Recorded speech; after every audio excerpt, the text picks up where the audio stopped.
ألف مبروك، وهي نجحنا بشهادة سواقة. وين راحت؟ وين راحت شهادة سواقة؟ راح خباها. بعد نوقفها.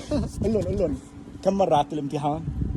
اول مره الحمد لله، من اول مره جبناها ان شاء الله الحمد لله، طبعا بفضل استاذ سالم. بفضل رب العالمين الحمد لله تعبنا ونجحنا تمام. ايه احكي لنا يلا بسرعه. ايش بتعب معكم اشهر وايام وساعات وبيجوا بس بنجحوا هذاك الوقت انت عم تسمع ما وبيجوا بنجحوا شو ما بيعرفوا بيحكوا بسكتوا ما بعرف ايش بصير لهم بيجمدوا بيدخلوا بغيبوبه من الفرحه والتوتر ما طبيعي ما راح نعرف نحكي. إيه تمام. انا بتعب معكم اشهر تعبوا معي ثواني.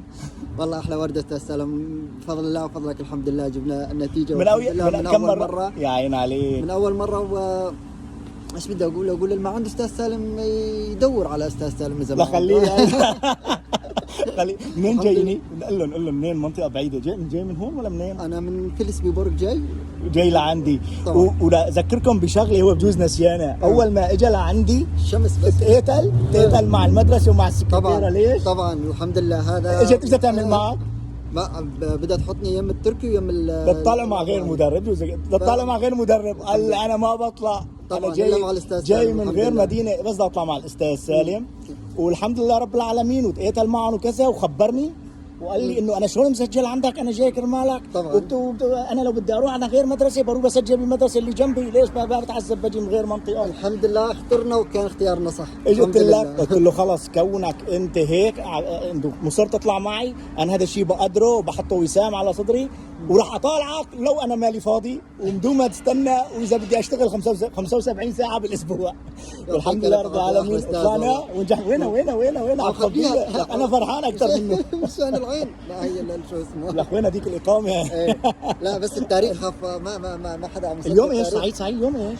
يوم 7/10 جد اليوم 7/10 هي مقلوبه كمان. يعني اليوم 7/10 من اول مره الحمد لله يا رب. يعني على هي كل الناس بتقول ما واحنا بنجح من اول مره. لا الحمد لله من اول مره. لما بتكون استاذ سالم لما بتكون نيه صافيه لما بتكون ابن حلال صح. لما ايش بتكون احكي لما يكون عندك استاذ مثل استاذ سالم خلي لي قلبك والله احلى ناس احلى عالم. على نياتكم ترزقون.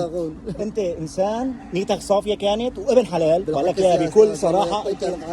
وجيت لعندي وسبحان الله رب العالمين اليوم اكرمنا ونجحنا من اول مره. ما له علاقه في ناس بتعرف بتسوق وبترسب مرتين وثلاثه واربعه. مزبوط صح. اول شيء بيكون بجوز النيه مي صافيه وبجوز تحضير سيء طبعا. بس نحن ايش عملنا اليوم؟ اثبتنا انه بالفعل لما تكون نيه صافيه وبتكون انت مدرب شاطر ابن حلال تنجح من اول مره. واللي بيحكي وبعلق ايش بنحكي له؟ ايش بنقول له؟ برا ويعيد ويشرب ويضل عيد. واللي بيكون موجود وبيروح وبيقول وبيغير على غير مكان هذا يتخوزك برصد كذا مره. يلا احلى شباب السلام عليكم. يلا بالتوفيق للجميع. السلام عليكم. 100 وردة.